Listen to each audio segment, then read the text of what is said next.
நெற்றிக்கண் துறப்பினும் குற்றம் குற்றமே என்னன்னு பாக்குறீங்களா? நேத்து ஒரு வீடியோ போட்டிருந்ததுக்கு நிறைய சகோதர சகோதரிகள் அவங்க என்னை கேவலமா திட்டி இருக்காங்க. இருந்தாலும் கண்ணியமான முறையில் நம்ம சகோதர சகோதரின்னு சொல்லி போவோமே. அவங்க எல்லாம் காமனா போட்ட ஒரு கமெண்ட் என்னன்னு பாத்தீங்கன்னா, திமுக காரன் 2 வயது பெண்ணி குழந்தையை கெடுத்தது உங்க கண்ணுக்கு தெரியலையா, ஏன் அதுக்கான வீடியோ போடல சொன்னாங்க. நான் எதுக்கு வீடியோ போட்டாலும் பெரிய மாற்றமோ பெரிய வியூவர்ஸோ போறது கிடையாது. ஏன்னா நான் போறது காமெடி பண்ணி தான் போட்டுட்டு இருப்பேன்.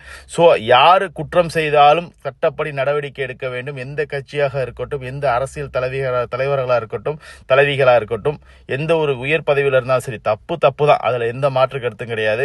நான் அந்த வீடியோக்களை தேடி பார்த்து சரியான வீடியோக்கள் எனக்கு கிடைக்கல. ஸோ அதில் தெளிவாக பேசினா உங்களுக்கு தெரிஞ்ச சகோதரர் யாராவது பார்த்துட்டு சகோதரி பார்த்துட்டு அதில் கமெண்ட் பண்ணி வைங்க.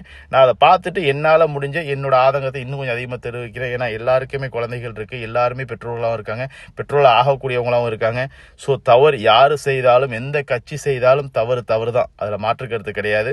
ஸோ அந்த வீடியோ உங்கள்கிட்ட தெரிஞ்சு அந்த கமெண்ட்ல இருந்துச்சுன்னா எனக்கு பின் பண்ணுவீங்க கமெண்ட்ல. அதை பார்த்துட்டு இன்னொரு வீடியோ தெளிவாக போடுறேன். தேங்க்ஸ் ஃபார் வாட்சிங். Bye bye.